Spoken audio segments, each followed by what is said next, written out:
with the awarding of this project, it is the second largest in Virginia's history.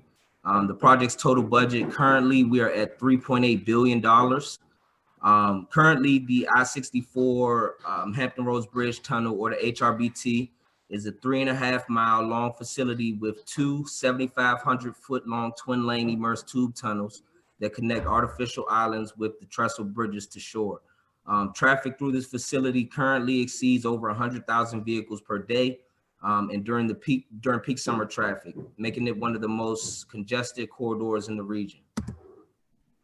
This project has an expected completion date of November 2025, so there's plenty of time for opportunity.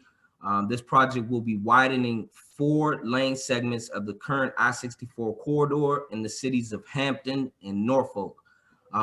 In addition, twin 2-lane bored tunnels will be built west of the existing eastbound tunnel, allowing the current eastbound and westbound tunnels to accommodate all westbound traffic upon completion of the project. And this boring will be completed by way of what's called a tunnel boring machine. It's a 5-story machine that is coming from Germany, will be assembled here in Norfolk, dropped into the ground, and this machine actually will dig underneath the seabed floor. As it extracts the dirt, it will lay concrete tunneling as well. It will take about 1 year to go east, and then it will turn around, come back the other way underground for about another 1.5 years for the westbound tunnel, and then bury itself out to sea. So I think that that's a pretty cool point to add in. Moving forward, the HRBT expansion project benefits to increase capacity for the HRBT, improve safety, ease major congestion, update transportation management systems, enhance travel time reliability, and support emergency evacuation of the tunnels. All right, on our HRBT expansion project, we have DBE and SWaM goals. So our DBE goal, or our disadvantaged business enterprise goal, is at 12% of the $3.8 billion, and the SWaM, or small women and minority owned business certification goal, is at 20% of that $3.8 billion. So we're talking over, $500 million worth of opportunities that are designated just for minority owned businesses, small women owned businesses. All right, let's get into it. What is a DBE? What is the DBE certification? The DBE certification, before I get into this, just think of it as a federal level certification, the SWaM for the state, Virginia. But so what is a DBE? The U.S. Department of Transportation's Disadvantaged Business Enterprise Program is designed to remedy ongoing discrimination and the continuing effects of past discrimination in federally assisted highway, transit, airport, and highway safety transportation contracting markets nationwide.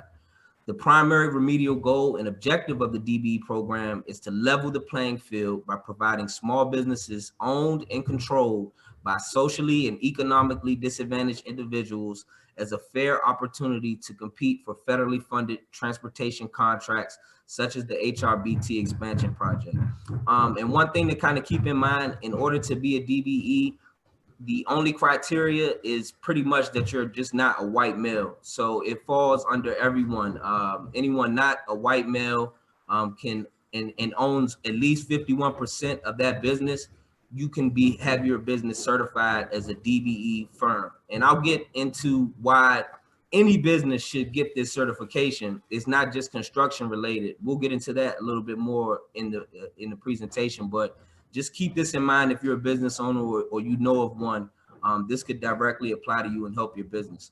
The integrity of the DBE program depends upon systematic procedures to ensure that only bona fide small firms owned and controlled by socially and economically disadvantaged individuals are certified to participate as DBEs in the U.S. Department of Transportation. And then HRCP takes a variety of proactive measures to ensure that DBE certified firms have the maximum opportunity to participate in the performance of the project's contract. I do have a quick video right here. Chief Gray, how are we looking on time, sir? You're fine. Keep going. Got it. All right, so this is going to be a breakdown of the DBE program. I can't stress enough how important this program is. A lot of people, a lot of business owners, through my outreach efforts, I've realized that they've never heard of this program. This video right here will give you a little bit about the history of the program to kind of hopefully help drive how important this program is home. So the U.S. Department of Transportation's Disadvantaged Business Enterprise Program. Perfect.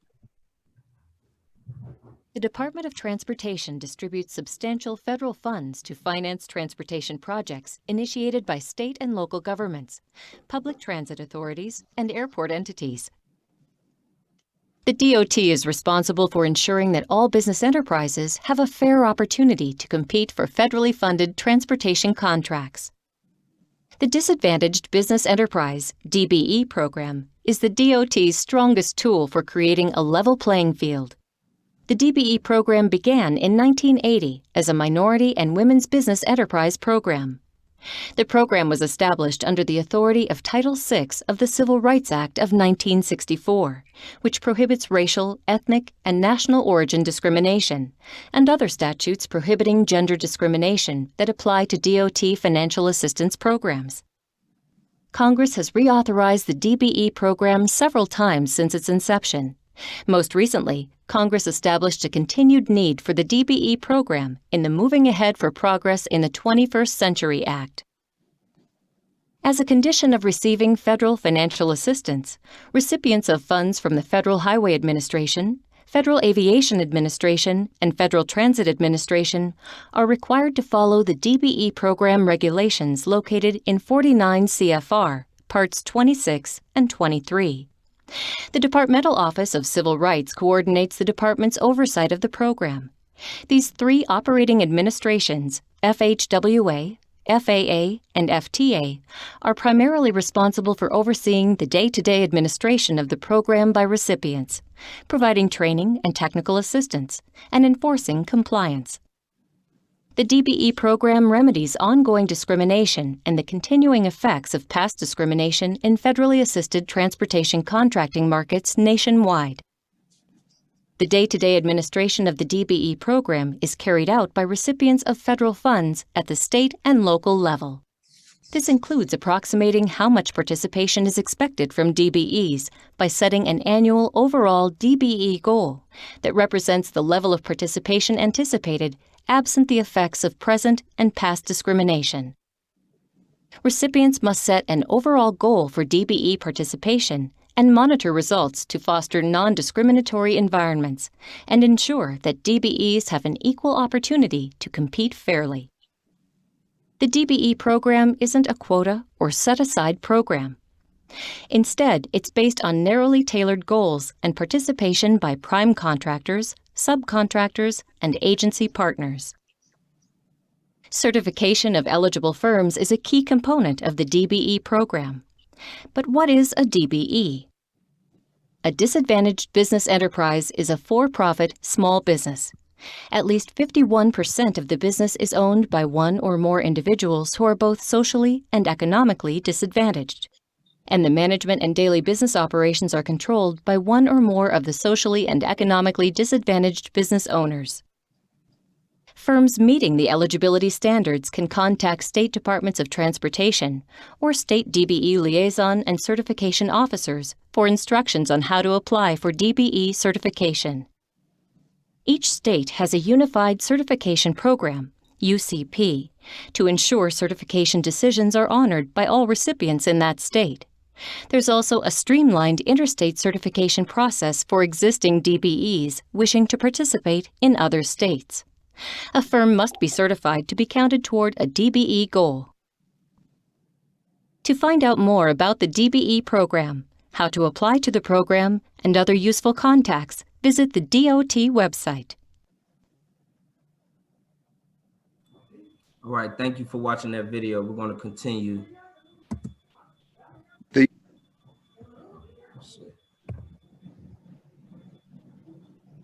All right, cool. So moving on, and I'll come back and answer any questions about DBEs, but I don't want to hold up too much time. So what is a SWaM? The Small Women and Minority Owned Business, or SWaM certification program, is a state program of the Commonwealth of Virginia. The purpose of the program is to enhance procurement opportunities for SWaM certified businesses participating in state-funded projects such as the HRBT expansion project. So like the federal level DBE program, HRCP2 takes a variety of proactive measures to ensure that SWaM certified firms also have the maximum opportunity to participate in the performance of the HRBT project contract. Types of DBE and SWaM firms on the project. So HRCP, like I said, we are committed to the participation of DBE and SWaM firms in subcontracting, material supply, and professional services. DBE and SWaM participation transcends all project areas, meaning that on this project, this $3.8 billion project, every scope of work that comes across my desk for any requisition, anything that the project needs, is first vetted to see if a DBE firm can perform that work or if a SWaM certified firm can perform that work.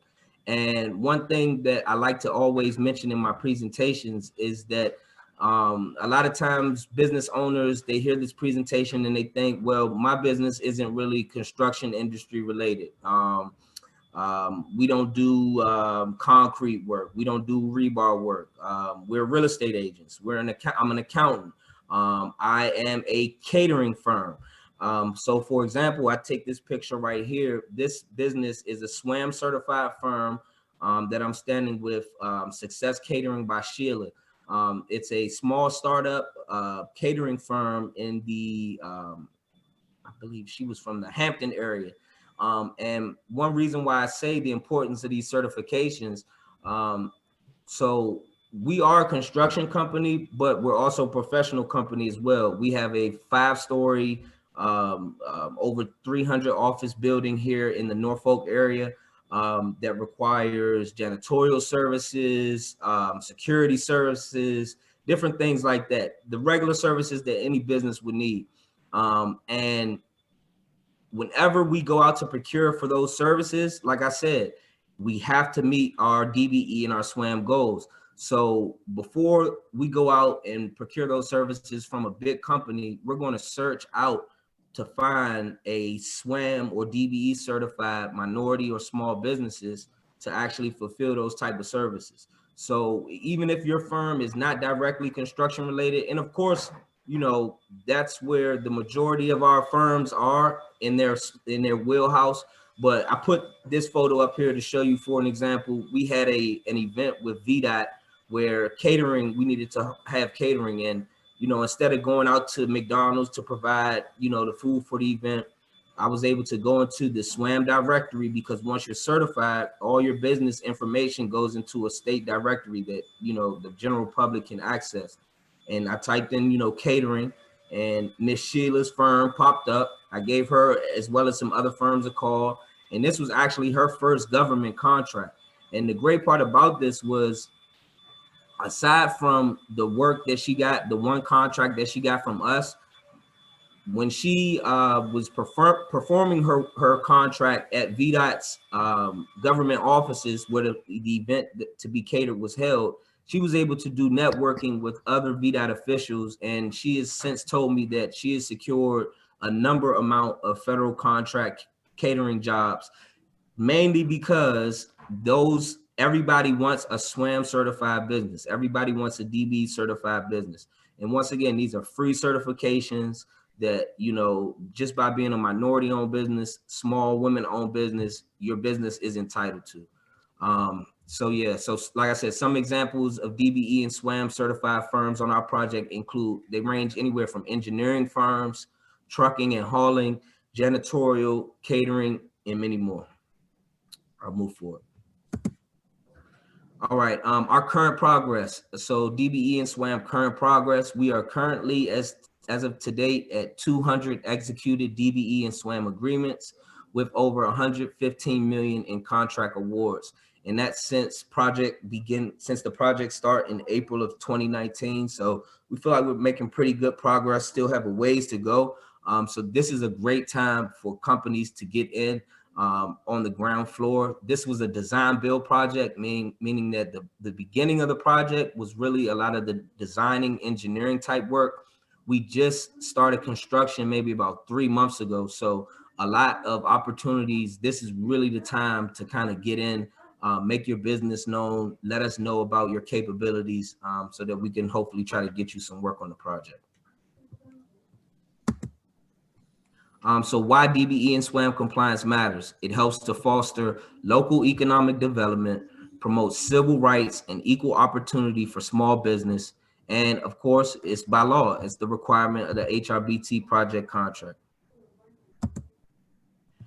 These are two very valuable resources, and I will leave this PowerPoint presentation with Chief Gray to share to the group, so you guys can pull this information, go through this presentation whenever you want.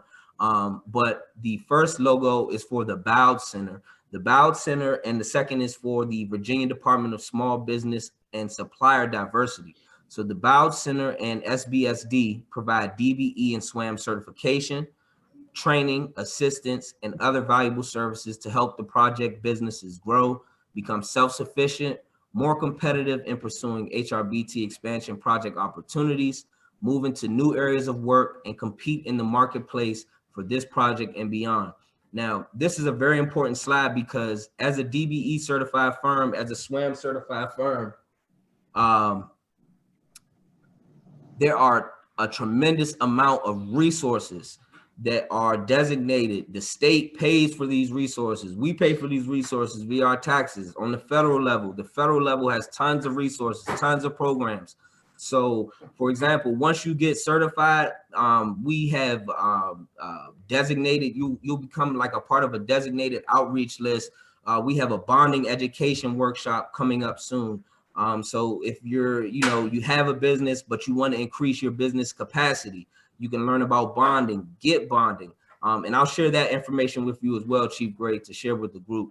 But once again, these two are a state level, both state level resources, tons of free resources for business owners. I would definitely encourage you guys to at least check out their websites. All right, and that pretty much brings me to the conclusion of my presentation. Like I said, this was just a general project update, and then hopefully I was able to share some light on the importance and the existence of the DBE and SWaM certification programs. If you are a business owner, please reach out to me. If you're not a business owner, you're thinking about becoming a business owner, reach out to me. I can help. My role is kind of the cheerleader for our DBE and SWaM firms here on the project. If you're not a DBE or SWaM firm yet, you want to become one, I can help you navigate that process. Compliance, and especially within the civil rights field, is my background, and I have some experience on the public side of the certifications as well, so I can kind of help walk you through all of that. But yeah, so that's it. I really appreciate you guys. Did you have any questions? Chief Gray, do we have time to take questions? Absolutely, yeah. We don't want you to get away with anybody having a question on your mind. So hey, Malcolm, this is Ron Brinkley. I got a quick question. I heard you say you're a cheerleader, but you said every contract comes across your desk. Do you also have directive authority to say, hey, I want it to, I know it's going to be competitive, but I want this to go to a SWaM, or you can say I want it to go to this particular SWaM business? Yeah. So not particular. And I will say that as far as the process, the chain of command, we do have a compliance manager. His name is actually Malcolm as well, Malcolm Cates. He's a white guy. But just so when you guys call up to ask, you don't get confused. It's kind of, we got two Malcolms, both in, I see people laughing, but I just don't want you to be confused. So there's a black Malcolm and a white Malcolm on the project.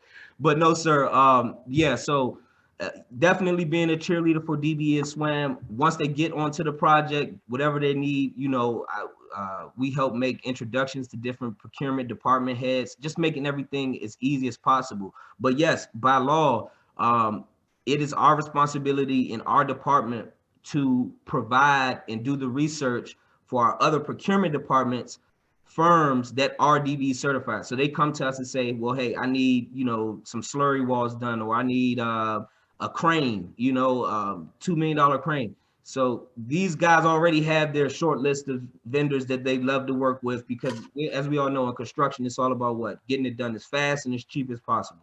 But when you have these programs in place, it's not about getting it done as fast and as cheap as possible. It's about incorporating these small minority-owned businesses as much as possible into that process. And if it takes a little bit more time, that's fine. If it costs a little bit more, as long as it's reasonable, you know, there are thresholds, then that's fine. And that's a part of, you know, the culture building that we do that we're trying to do on this project, because a lot of people have never worked on a project with the DBE or SWaM goal. And so, you know, it's all about, well, hey, I've got my crew of guys I've worked with for 15, 20 years. I just want to pay them. That's not going to happen. You're going to at least you're going to at least listen to these vetted firms, see what they have to offer, and move from there. So I don't want to undersell the compliance part to answer your question. Yes, in order for HRCP to remain compliant, we have to do what's called good faith efforts to the best of our ability to ensure that each opportunity goes to a DBE or SWaM firm. And if it can't, that's when it can go to a non-certified DBE or SWaM firm. Malcolm. Yes. Could you put your contact information back on the screen, please? Yes, absolutely. Thank you.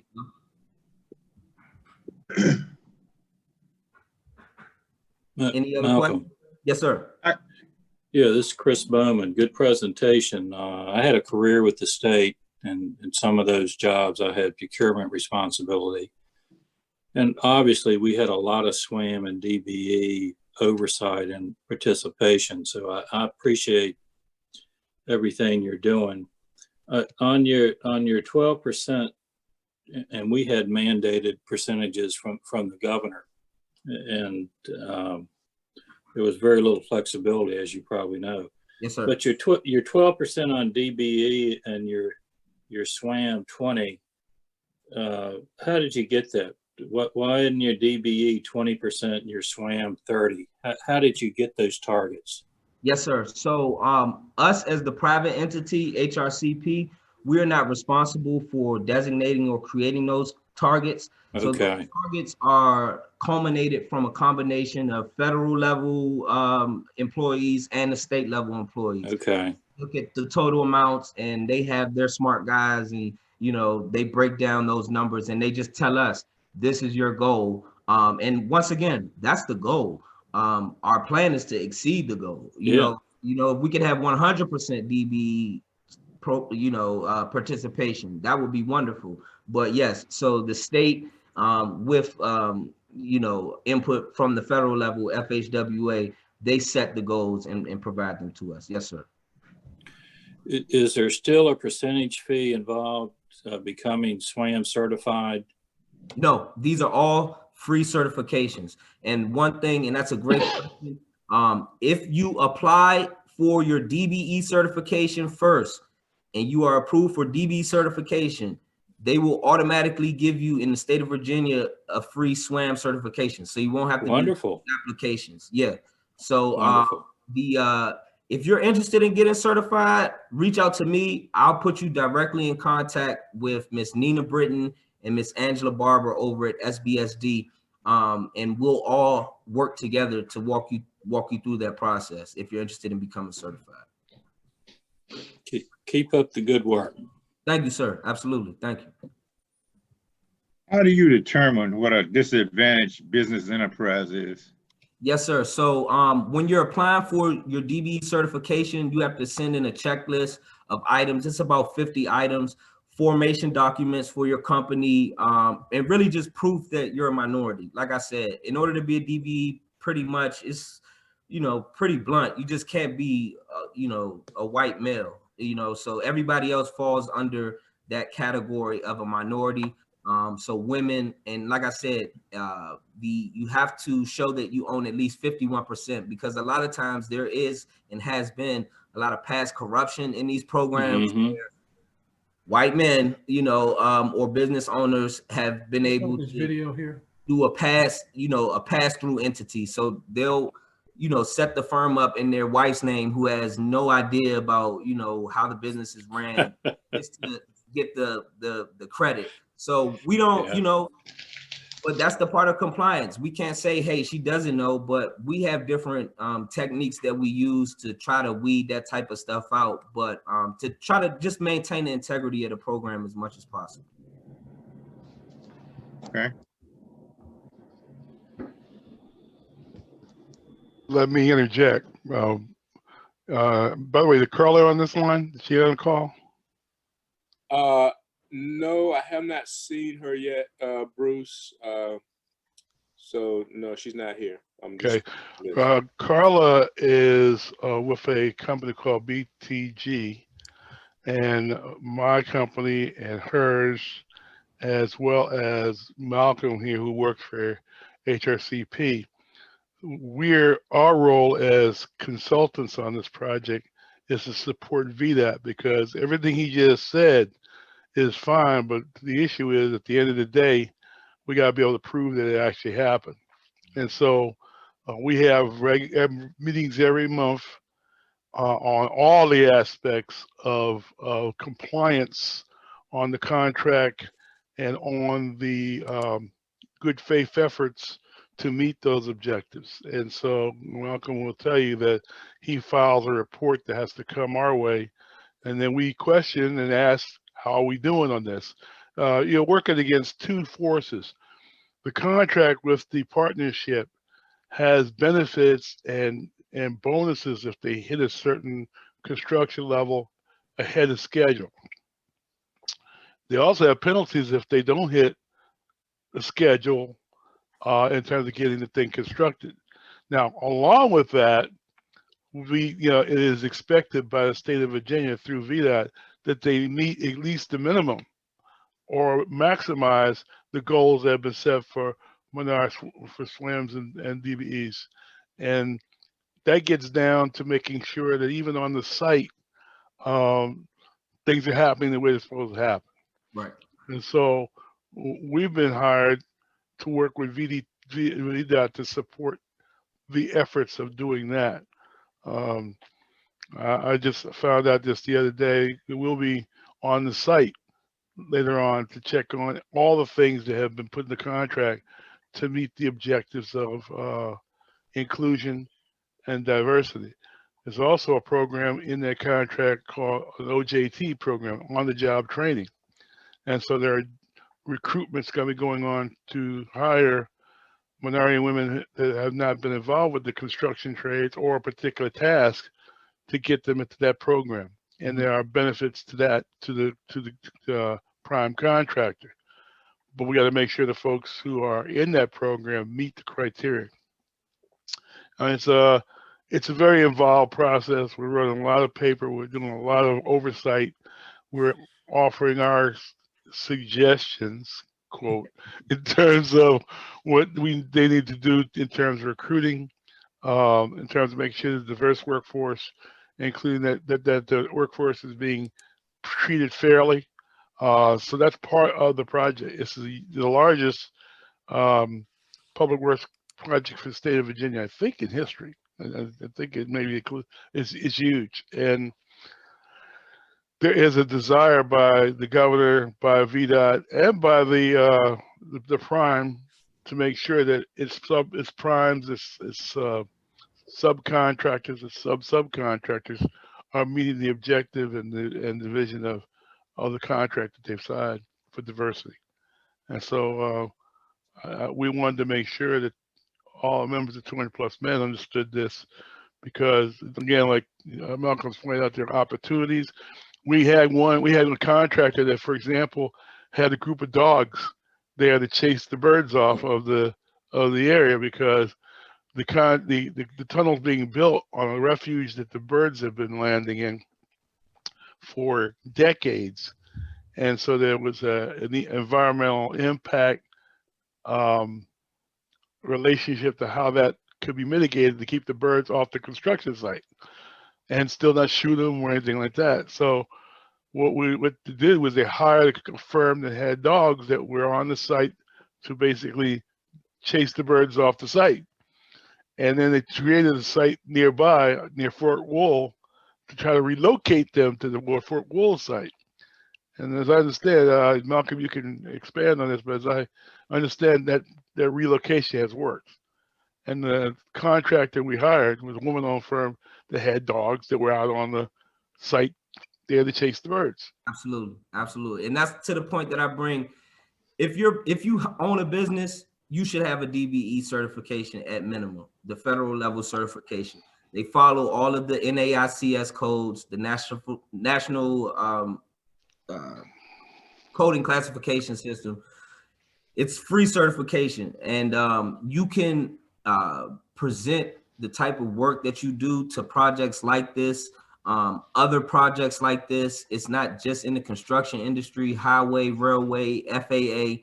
And if you can show how a DBE business or how your business can fit into the work that these projects are doing and make it make sense, the fact that you have that certification makes you that much more valuable to, that company and their goal attainment, progress. So, and I did want to apologize by not starting off by thanking Mr. Bruce Williams, because he, as he just mentioned, is a part of our monthly civil rights work group meeting group. And he actually brought to our attention the great work that 200+ Men does and suggested that we reach out to set up this outreach coordination. So Bruce, thank you. I wanted to thank you in front of the group, sir, and I apologize for, leaving that out, earlier, but thank you. Thank you. Now, I got a quick question. Hey, Bruce, this is not a business question, but what's the opportunity for a civilian like me to be able to see this boring machine before it goes underground? That sounds like an amazing piece of engineering. It is, and in fact, the schools have been asked to try to come up with names for it. Yeah. It's being built in Germany now, and it will be tested in Germany, and then they're gonna disassemble it and ship it here. And it's expected to be constructed on this side of the water. I think we're talking fall of this year, and begin boring early part of next year. I suspect that they're going to try to find ways for folks to see it. As you know, there's only been 3 or 4 major projects there have used it. It's literally building a building that moves under the water and creates a tunnel. It's a unique piece of engineering. It was used for the tunnel, the tunnel that was built between France and England.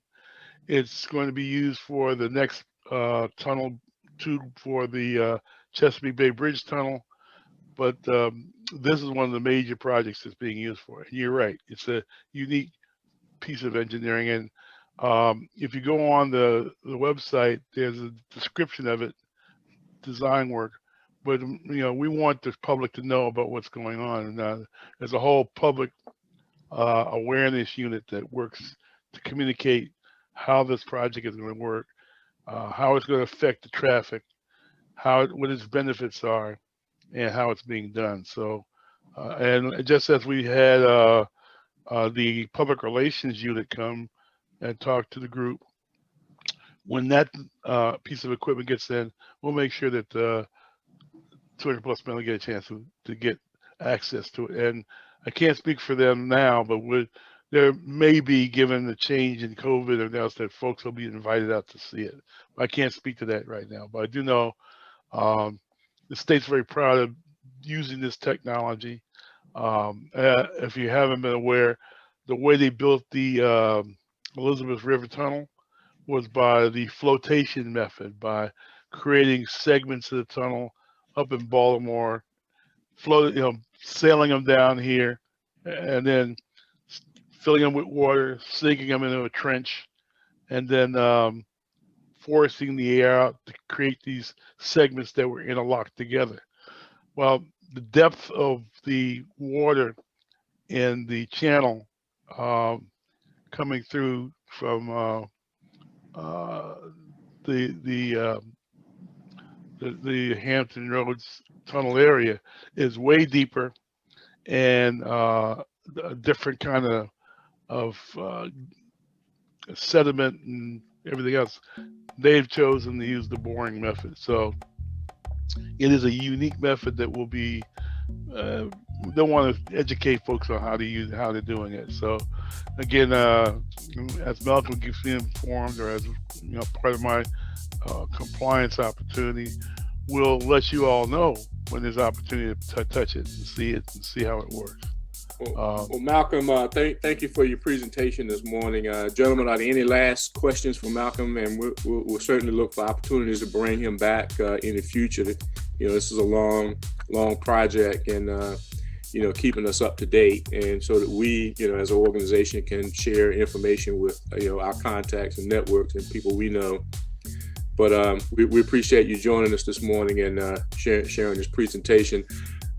We will provide copies of the presentation.